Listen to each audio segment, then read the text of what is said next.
And in this episode, we are going to be talking about painful periods that some of us ladies might be experiencing.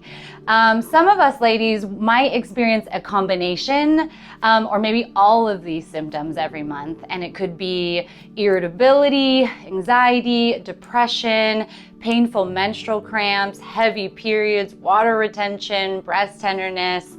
And if you are experiencing these symptoms, this episode is going to be helpful in trying to find the root cause of some of those symptoms. And then I'm going to talk about what you can do to address those root cause symptoms. So there are many different things that can cause painful and heavy periods.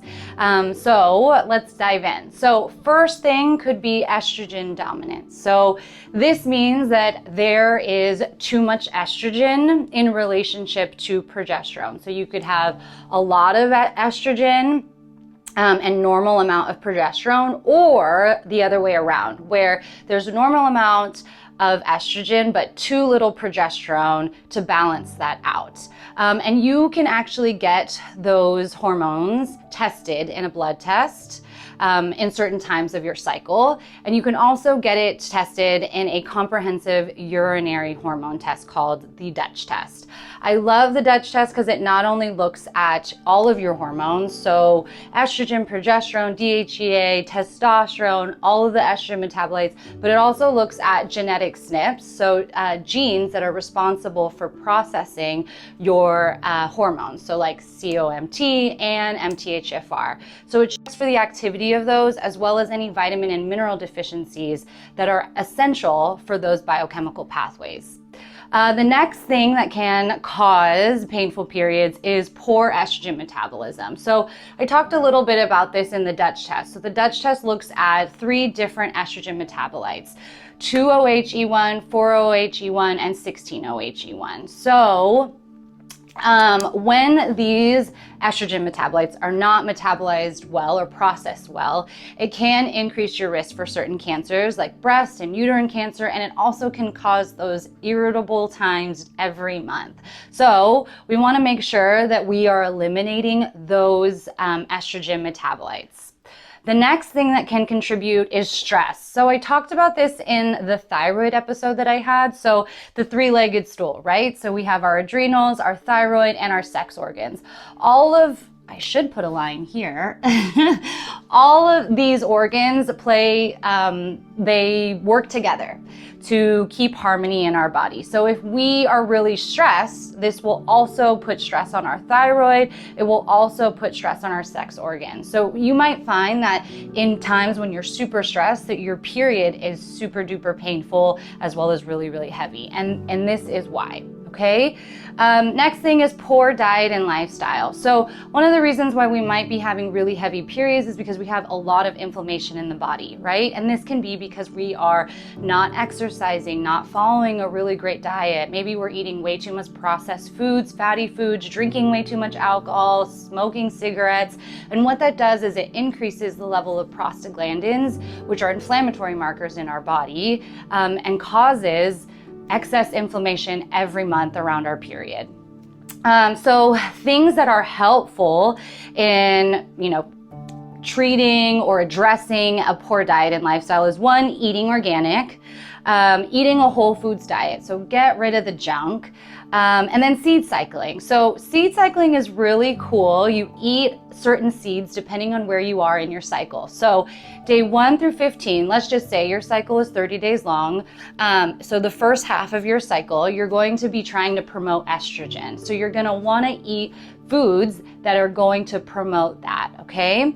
And so you can have flax seeds. Those are really helpful. And then in the second half of your cycle, you want to have some seeds that are actually helpful for promoting progesterone. So then you'll switch to eating seeds that are promoting progesterone, and that would be sesame seeds and sunflower seeds. You can grind them up, put them in a smoothie. It's really great for digestion as well.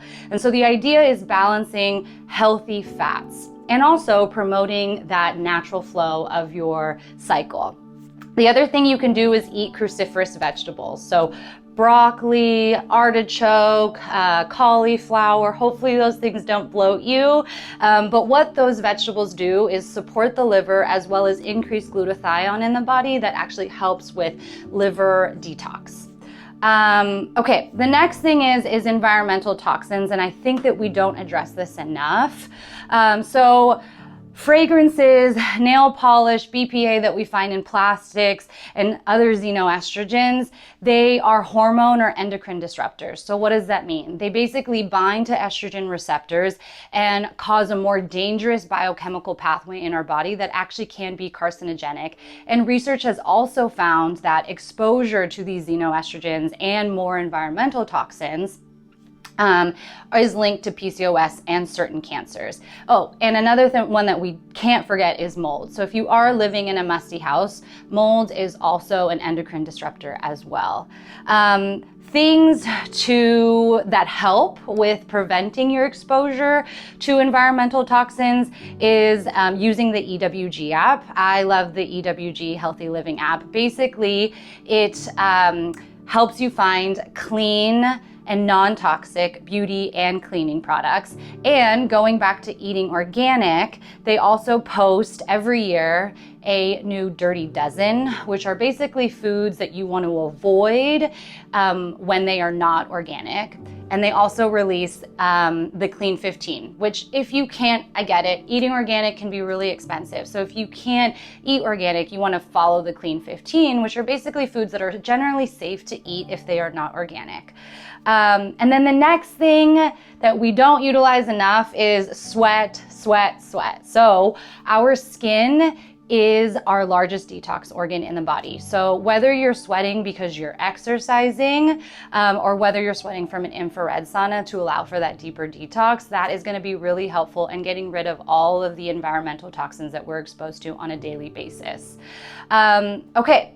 Supplements. So there are a lot of supplements that we can take to address painful periods, and a lot of the supplements are geared to helping with those genetic SNPs, those biochemical pathways that help with estrogen metabolism.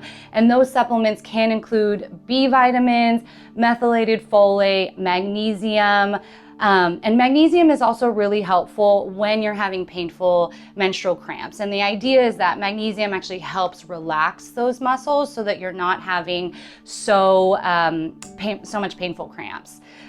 You can actually increase your magnesium dose right before your period. So generally people, I would say, take anywhere between 200 to 800 milligrams, but right before your period, you can do anywhere between 500 to 800 milligrams just to help the week before your period.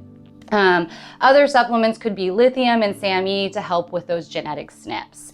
And then herbs. So herbs, this is basically an art. So there is a science or a style of herbal formula called biphasic formulation. What that means is we're giving you herbs for the first half of your cycle that's great for estrogen, right? Because that's when estrogen is really high. And then towards the second half of your cycle, maybe we switch you to herbs that are really promoting for progesterone.